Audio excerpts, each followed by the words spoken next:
আসসালামু আলাইকুম। HSC 2027 batch. আজকে তোমাদের গার্হস্থ্য বিজ্ঞান নিয়ে কথা বলবো।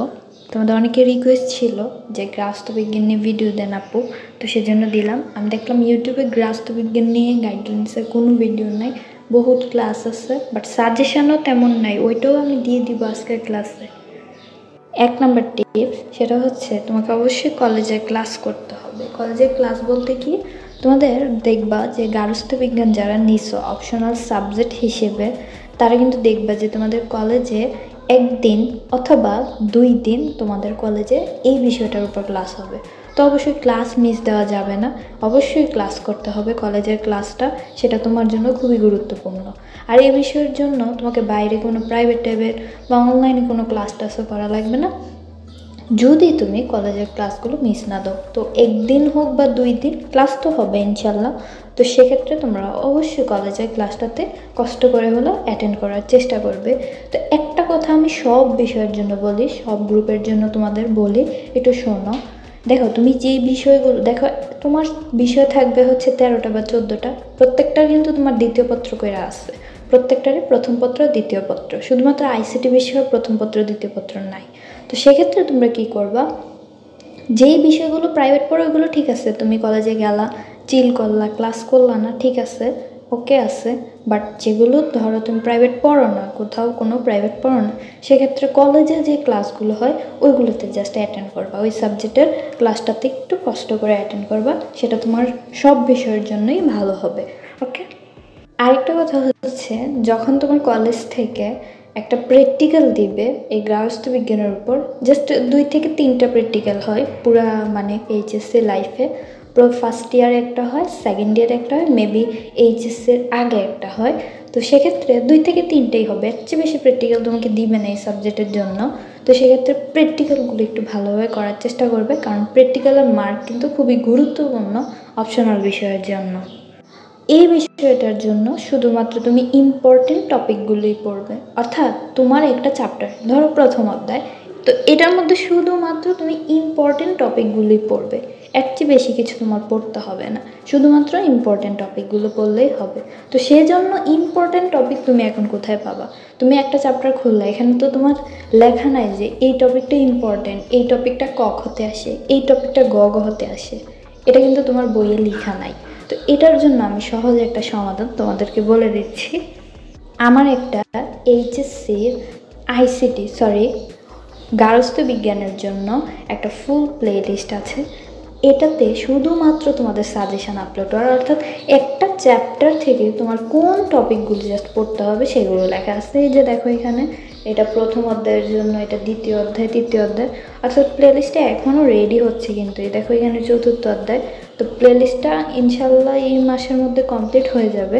তো এখানে দেখো পঞ্চম অধ্যায় থেকে দশম অধ্যায়। তো এখানে প্রথম পত্র মোটামুটি আমি কমপ্লিট করে ফেলেছি, আরও ভিডিও দিব ইনশাল্লাহ। তো তোমরা একটু, দ্বিতীয় পত্রটা বাকি আছে, তো দ্বিতীয় পত্র ভিডিও দিলে তো তোমরা একটু বইয়ে টপিকগুলো দাগে নেবে, স্টার দিয়ে নিবা। তো ওই টপিকগুলো জাস্ট একটু ভালোভাবে পড়লেই হবে, ঠিক আছে? সহজ সমাধান দিয়ে দিলাম।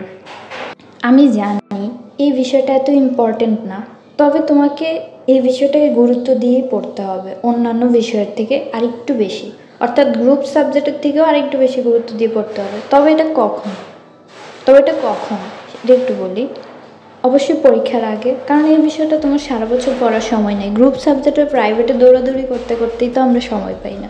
তো এই বিষয়টাকে একটু গুরুত্ব দিয়ে পড়তে হবে, কারণ অপশনাল সাবজেক্ট তোমরা জানো, যারা এসএসসি দিছো তোমরা জানো, অপশনাল সাবজেক্টে পয়েন্ট বাড়লে কিন্তু, মানে মার্কটা বাড়লে তোমার কিন্তু এসএসসি বা এইচএসসি বলো, এটার পয়েন্টও বাইরে যায় রেজাল্টে। তো সেক্ষেত্রে এই বিষয়টা একটু গুরুত্ব দিয়ে পড়তে হবে, ঠিক আছে? আর আরেকটা কথা, আমি যে ইম্পর্টেন্ট সাজেশনগুলো ভিডিওতে দিছি, ওইগুলো তো দেখবা, ঠিক আছে? ওইখানে তোমাকে যে টপিকগুলো দিচ্ছি ওইগুলো জাস্ট বইয়ে পড়ে বোঝার চেষ্টা করবা। তোমার মুখস্থ করার দরকার নেই, এত মুখস্থের সময় নাই তো আমাদের, জাস্ট বুঝে পড়বা। এই বিষয়টা হচ্ছে একটা বাস্তবধর্মী একটা বিষয়, একটা প্র্যাকটিক্যাল একটা বিষয়। এটা বাস্তবভাবে তুমি একটু বোঝার চেষ্টা করবা, তাইলেই হবে। এই বিষয়টা এত কঠিন না, এটা বোঝার চেষ্টা করলেই হয়। আর আরেকটা মজার কথা, অনেকে গার্হস্থ্য বিজ্ঞান মানে মনে করে যে রান্না বান্না করা, ঘর মোছা বা সেলাই করা, বিষয়টা কিন্তু তা না। এখানে হচ্ছে তুমি জাস্ট তোমার পরিবার, তোমার সমাজের কীভাবে উন্নয়ন করতে পারবা সেই বিষয়গুলো সম্পর্কেই কিন্তু লেখা আছে। তারপর হচ্ছে 5 নম্বরে পুরানো প্রশ্ন অনুশীলন করতে হবে। তো সেক্ষেত্রে কী করতে হবে, একটা মাস্ট তোমাকে বই কিনতেই হবে।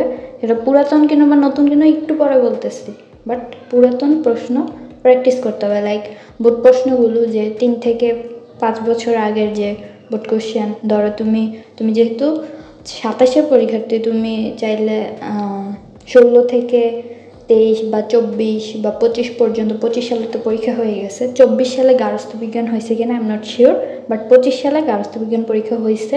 তো ওই পর্যন্ত প্রশ্নগুলো একটু কালেক্ট করে পড়ার চেষ্টা করবা। এবার চলো একটু বই নিয়ে কথা বলি। তো বাজারে মোট হচ্ছে গার্হস্থ্য বিজ্ঞানের 5টা রাইটারের বই পাওয়া যায়, সরি 4টা রাইটার। তো 4টা রাইটার কে কে আমি একটু বলে দিচ্ছি তোমাদেরকে। তো বই কেনার ক্ষেত্রে আমি বলবো যে 4টা রাইটারের মধ্যে তোমার কলেজ থেকে যে রাইটারের বই তোমাকে সাজেস্ট করে দিবে তার বইটাই তুমি কিনবে, এর বাইরে কোনো বই কেনা লাগবে না। নতুন কিনবে না পুরাতন কিনবে একটু পরে বলতেছি আমি। তো প্রথমে আসে হচ্ছে আমাদের মাহমুদা পারভিনের বই আছে, দ্বিতীয়তে আসে হচ্ছে অক্ষরপত্রের বই। যাদের অক্ষরপত্র পছন্দ তারা নিতে পারো, তবে অক্ষরপত্রের বই কিন্তু অনেক বেশি বিস্তারিত থাকে, আর গার্হস্থ্য বিজ্ঞানের জন্য আমাদের এত বিস্তারিত দরকার নাই।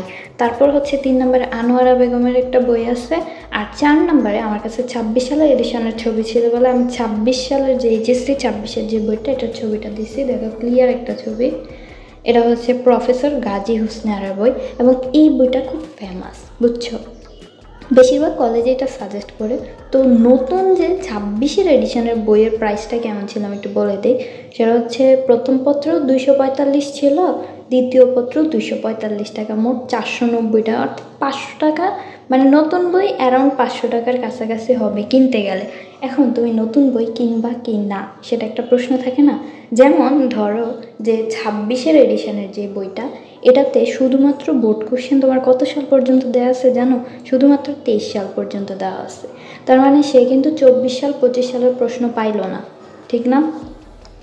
24 সালের প্রশ্ন কিন্তু দেওয়ার কথা ছিল, বাট তারা দেয় নাই।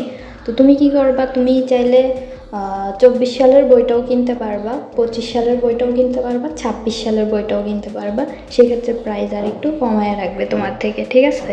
মানে 500 টাকা রাখবে না, যেহেতু তুমি নতুন স্টুডেন্ট, বাট বইটা পুরান। 26-এরটা তোমার কাছে দাম রাখতে পারে, যেহেতু 26 সালের সেকেন্ড ইয়ার এখনও ক্লাস চলতেছে, তাদের এখনও এইচএসসি পরীক্ষা হয়নি।